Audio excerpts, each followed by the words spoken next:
മലപ്പുറത്തെ മദ്രസയുടെ മുറ്റത്തുള്ള ഓത്തുപള്ളികളിൽ നിന്നാണ് ഞങ്ങൾ തുടങ്ങിയത് എന്ന് നമ്മൾ അഭിമാനത്തോടെ നമ്മുടെ പൈതൃകത്തെ മറച്ചു വെക്കാതെ പറയുമെങ്കിലും മദ്രസയുടെ ഓത്തുപള്ളിയുടെ മുറ്റത്ത് നിന്ന് നമ്മൾ ആരംഭിച്ച MSFന്റെ ആഴ്ന്നിറങ്ങിയ വേരുകൾ പടർന്നു പന്തലിച്ചപ്പോ കേരളത്തിന്റെ അതിർത്തികൾ ഭേദിച്ച് ഹൈദരാബാദ് സെൻട്രൽ യൂണിവേഴ്സിറ്റിയിലും ബാബ ആറ്റമിക് റിസർച്ച് സെന്ററിലും ടാറ്റ ഇൻസ്റ്റിറ്റ്യൂട്ട് ഓഫ് സോഷ്യൽ സയൻസിലും അലിഗർ മുസ്ലിം യൂണിവേഴ്സിറ്റിയിലും ജാമിയ മില്ലിയ സർവകലാശാലയിലും ഡൽഹി യൂണിവേഴ്സിറ്റിയിലേക്കും നിങ്ങൾക്ക് കടക്കുമ്പോ MSFന്റെ പാറിപ്പറക്കുന്ന പതാക കാണാതെ ഇന്ത്യയിലെ ദേശീയ സർവകലാശാലകളിലേക്ക് പ്രവേശിക്കാൻ നിങ്ങൾക്ക് കഴിയില്ല എന്നുള്ളത് നമ്മുടെ അഭിമാനമാണ്. എൻ്റെ പ്രിയ സഹോദരൻ സാജു ഇവിടെയുണ്ട്.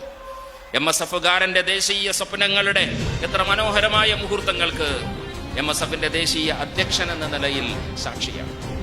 ഞാൻ സമീപകാലത്ത് കണ്ട MSFന്റെ ജാഥകളുടെ പ്രകടനങ്ങളുടെ ആവേശങ്ങളുടെ സ്റ്റുഡൻസ് യൂണിയൻ പിടിച്ചടക്കലിന്റെ മനോഹരമായ ചിത്രങ്ങളിൽ എൻ്റെ മനസ്സിൽ തങ്ങി നിൽക്കുന്ന ഒരു ചിത്രം ടിസ്സിലെ പ്രകടനമാണ്. Saju, TISS, Tata institute of social science, ലോകത്തിന് മുഴുവൻ ഹ്യൂമാനിറ്റീസ് പ്രതിഭകളെ, സോഷ്യൽ വർക്ക് കഴിഞ്ഞ MSWക്കാരെ, ലോകത്തിന്റെ ബുദ്ധിപരമായ സംഭാവന കൊടുക്കുന്ന ഇന്ത്യൻ ക്യാമ്പസാണ് ടിസ്, മുംബൈ ടിസ്.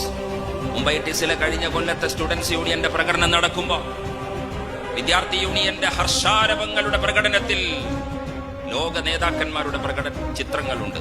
ഇന്ത്യൻ രാഷ്ട്രീയ നേതാക്കന്മാരുടെ മനോഹരമായ ഛായാപടങ്ങളുണ്ട്. അതിൽ ഗാന്ധിജിയുണ്ട്, നാച്ചുറൽ.